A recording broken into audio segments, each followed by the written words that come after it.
Hello everyone. Today we are going to go to the discussion about the capital structure. After last week we have discussed about the cost of capital, and just like we have mentioned before at the previous meeting that the capital structure is highly correlated with the cost of capital itself. And let's go to the main discussions. So these materials is owned by Mr. Lutfi.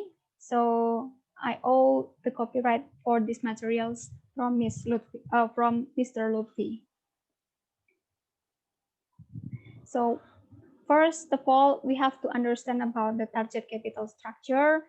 In this last meeting, we have discussed about this. So if we have three types of the capital, they are the debt, and then the preferred stock, and the capital or the common equity, then each of them should have a proportion that is determined by the company as the targeted or the optimal capital structure. Because if the company doesn't provide any mix of the proportions between those three, then it would be not optimum for the company for conducting the business. So at least they have to make the ratio of each of the capital structure to be around the target that they have decided at the first. And sometimes, or usually, we always found that the between or inside in the capital structure, there is the term of debt. Of course, a company would always has debt in their business, but the use of the debt itself is actually two-edged sword atau pedang bermata dua, because it increases the risk borne by the shareholders and also leads to higher expected returns of the shareholders itself. So it has a positive and negative effect towards the company itself when they use the debt itself, because the debt consists of the interest expense and they have an obligation to pay for the debt at a certain time, right? Thus, the optimal capital structure must strike a balance between risk and return at maximum the stock price of the shareholders. And there is several relations between the financial leverage. Leverage means the level of the debt inside the company.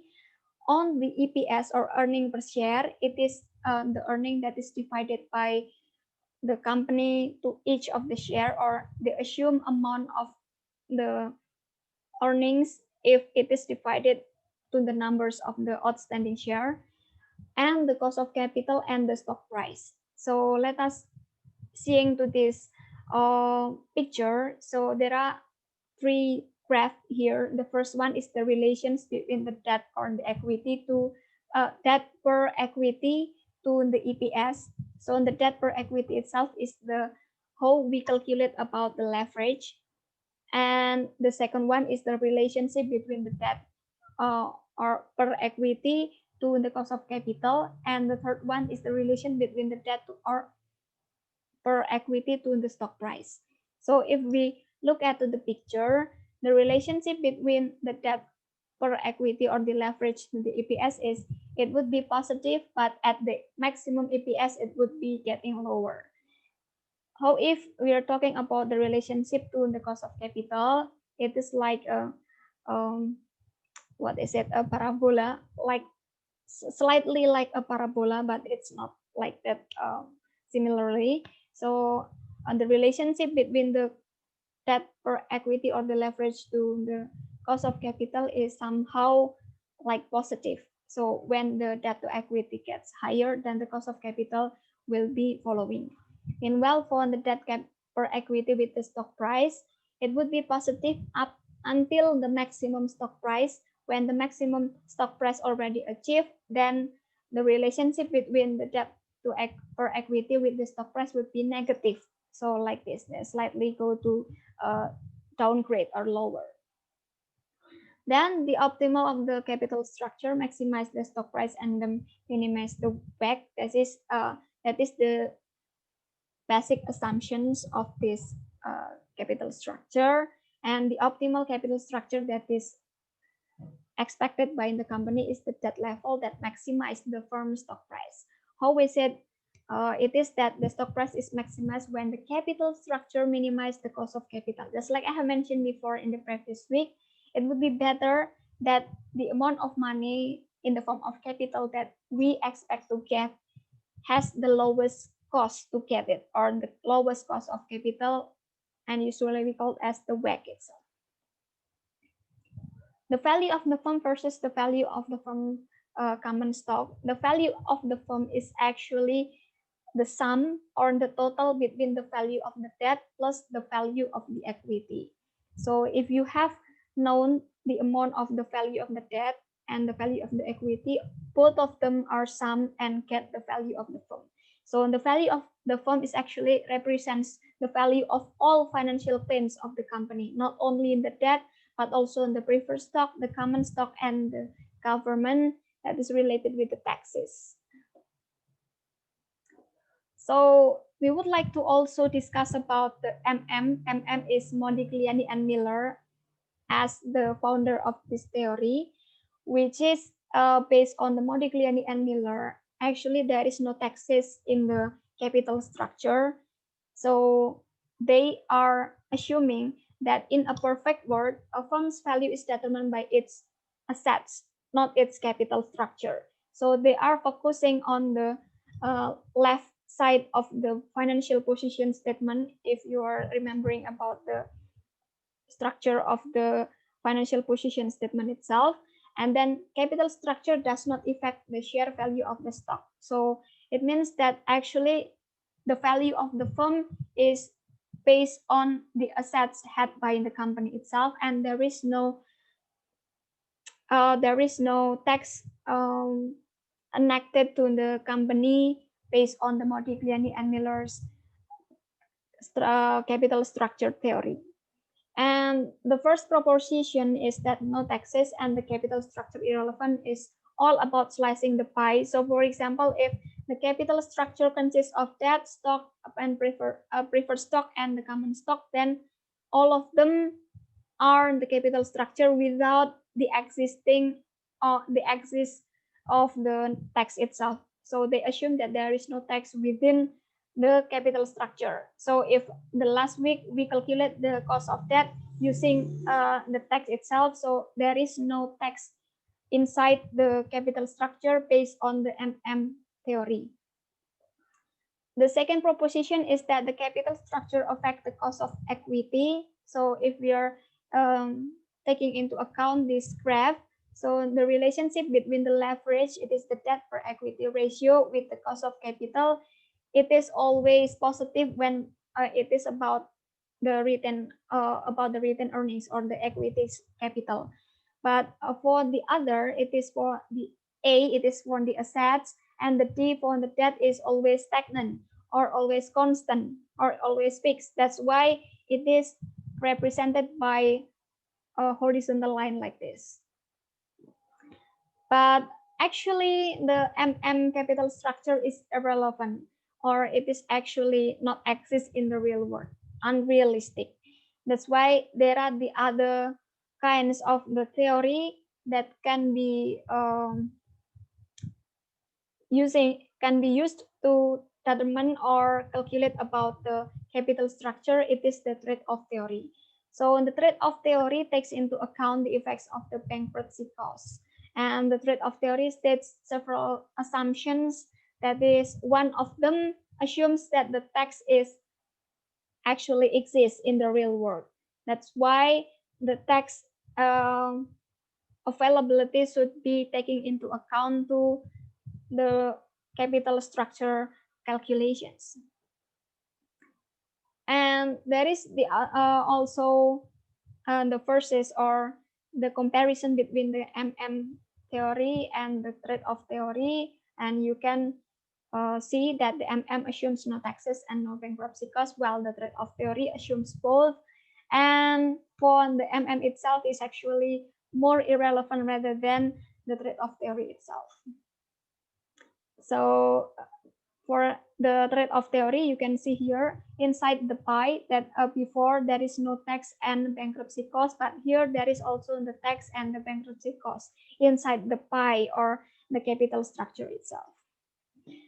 Then go to the capital structure EBIT and EPS analysis.